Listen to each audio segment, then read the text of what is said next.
जी students, अस्सलाम वालेकुम। Lecture 1 part 1 में हम एटॉमिक रेडियस और उसकी पीरियोडिसिटी यानी ट्रेंड्स पर बात कर रहे थे। तो हमने पीरियड में ट्रेंड को स्टडी किया था कि left to right in a period move करने से एटॉमिक रेडियस डिक्रीज़ होता है, और उसकी वजह हमने बोली थी increase in effective nuclear charge या increase in electron proton ratio, due to which attraction force between nucleus and valence shell electron increases, that squeezes the atom, and that's why atomic size या atomic radius decreases. Now in groups जब हम बात करते हैं तो हम कहते हैं जी atomic radius increases from top to bottom in a group, right? उसकी वजह यह है कि जब भी हम ग्रुप में टॉप टू बॉटम मूव करते हैं तो हमारे पास हर नए पीरियड के स्टार्ट पे एक नया शेल ऐड होता है, और जब नया शेल ऐड होता है तो हम कहते हैं बेसिकली एडिशन ऑफ शेल की वजह से शील्डिंग इफेक्ट क्रिएट होता है। अब नया शेल ऐड होने की वजह से न्यूक्लियस और वैलेंस शेल इलेक्ट्रॉन्स के दरमियान जो फासला है वो बढ़ना शुरू कर देता है, जिसकी वजह से attraction force between nucleus and valence shell electron कम होती है, और अट्रैक्शन फोर्स कम होने की वजह से जो एटॉमिक स्ट्रक्चर है वो स्लाइटली एक्सपेंशन में जाता है, और हम कहते हैं कि हमारे पास एटॉमिक रेडियस जो है वो इंक्रीज कर रहा है, राइट? मीन्स कि in a group atomic radius increase करता है from top to bottom. Reason उसकी है शील्डिंग इफेक्ट या addition of a new shell at the start of every new period. As a result nucleus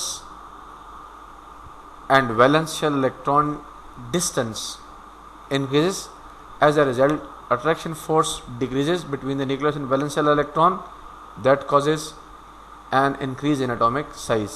So, periodicity of atomic radius is basically that it increases from top to bottom in a group due to shielding effect or decrease in attraction force between nucleus and valence shell electron, right? और it in a period क्या है? It decreases from left to right in a period. वजह उसकी ये है increase in effective nuclear charge. As a result, attraction force between nucleus and valence shell electron increases, that squeezes the atomic size, right? Second property जो है वो है ionization energy.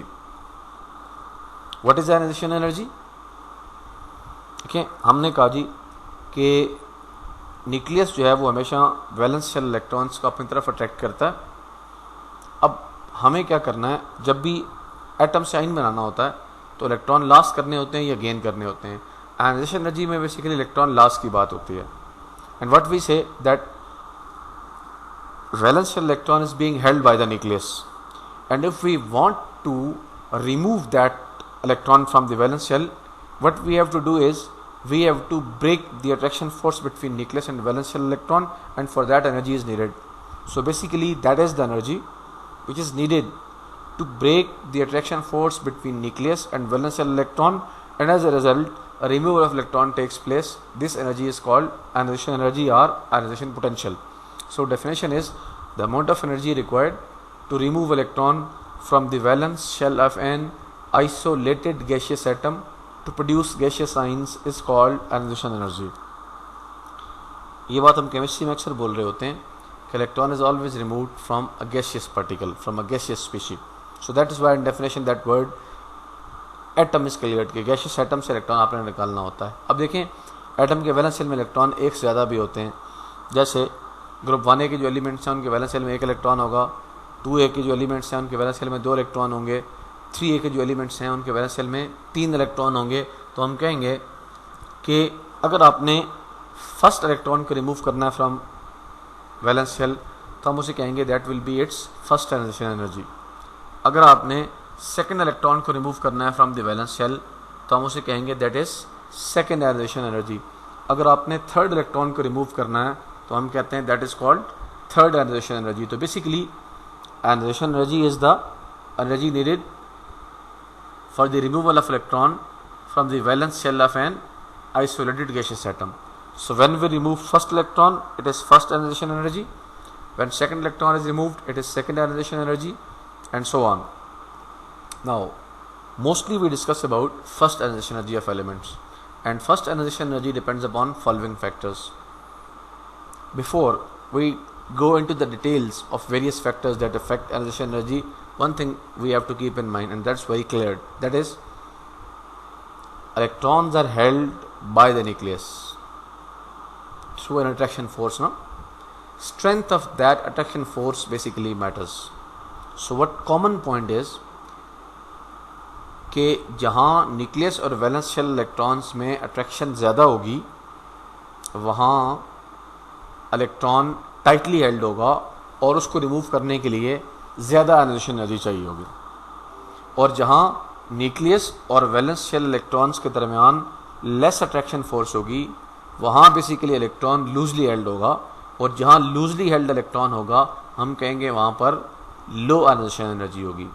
So what we can say is कि ionisation energy, value of ionisation energy depends upon, ये basically relates to attraction force between nucleus and valence shell electron. Higher the attraction force between nucleus and valence shell electron, more tightly the electrons are being held and higher will be the ionization energy.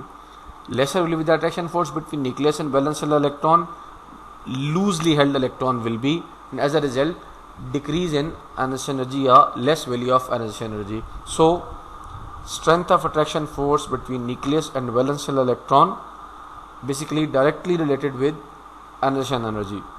Greater value of attraction force, higher the ionization energy.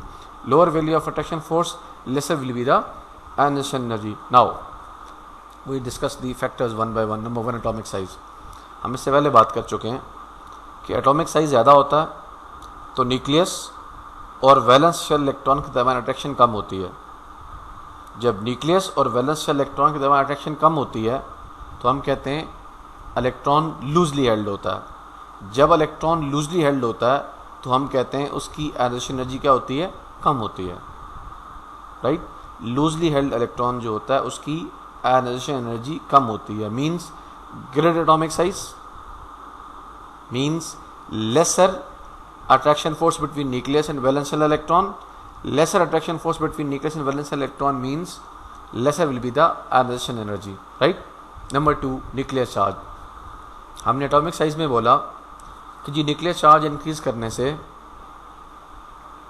Electron proton ratio में इजाफा होता है. Electron proton ratio बढ़ने से nucleus और valence shell electron में attraction force ज़्यादा होती है, और ये अट्रैक्शन फोर्स ज़्यादा होने की वजह से इलेक्ट्रॉन जो है वो हमें टाइटली हेल्ड मिलेगा, और टाइटली हेल्ड इलेक्ट्रॉन का क्या होगा, हायर आयोनाइजेशन एनर्जी होगी. तो मीन्स न्यूक्लियर चार्ज और आयोनाइजेशन एनर्जी के दरमियान आप डायरेक्ट रिलेशनशिप एस्टैब्लिश कर सकते हैं कि greater the nuclear charge, more will be the attraction force between the nucleus and valence shell electrons, and higher will be the ionization energy. Number third is shielding effect. Shielding effect means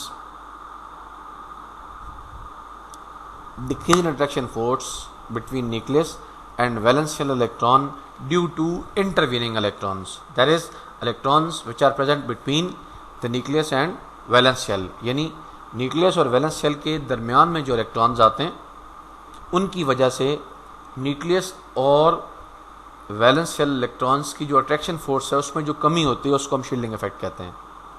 so shielding effect produce क्यों होता है, number of shells की वजह से. So more the number of shells, more will be the shielding effect. Now more shielding effect means lesser attraction force between nucleus and valence shell electron. जब nucleus और valence shell electron में attraction force कम होगी तो हम कहेंगे automatically laser ionisation energy होगी. यानी इन दोनों में भी आप इनवर्स रिलेशनशिप एस्टैब्लिश करते हैं. Greater shielding effect means lesser attraction force between nucleus and valence shell electron, and lesser attraction force between nucleus and valence shell electron mean lower will be the ionisation energy. And number fourth is nature of orbital. We have two types of basically discussions over here. One, paired orbital. Second one is unpaired orbital. Keep in mind, removal of electron from paired orbital is difficult, and removal of electron from unpaired orbital is easy. That is why those elements in which we have paired orbitals, they have high ionization energies, and those elements which have unpaired orbitals have low ionization energies. Number one. Number two, we have different types of orbital like sp, d and f. sp are comparatively simple orbitals, whereas d and f are comparatively complicated orbitals. अब देखें जैसे जैसे आपका orbital size छोटा होता है तो आपकी probability of finding of electron ज़्यादा होती है। ज़्यादा probability of finding of electron होने की वजह से इलेक्ट्रॉन को आप आसानी से लोकेट कर सकते हैं और दैट इज़ वाई उसको आप आसानी से मूव करवा सकते हैं। जहाँ पर आपकी कॉम्प्लिकेशन इन ऑर्बिटल्स आती है वहाँ पर लेसर प्रोबेबिलिटी ऑफ फाइंडिंग होती है। लेसर प्रोबेबिलिटी ऑफ फाइंडिंग होने की वजह से आप इलेक्ट्रॉन्स को आसानी से लोकेट नहीं कर सकते। जब इलेक्ट्रॉन आसानी से लोकेट नहीं होता तो इट मीन्स आप उस इलेक्ट्रॉन को आसानी से रिमूव भी नहीं करवा सकते। तो what we say that electrons in complicated orbitals like DRF have higher ionisation energy. Why higher ionisation energy? Because they have lesser probability of finding, they are difficult to basically locate, and because of their difficulty in location they are basically more difficulty we will face in their removal, so that is why they will have higher ionization energy. And simple orbitals like S and P have lesser ionization energies because the orbitals in these orbitals will have comparatively more probability of finding, means location of electrons is easy, and when location of electron is easy means that electron can be easily removed.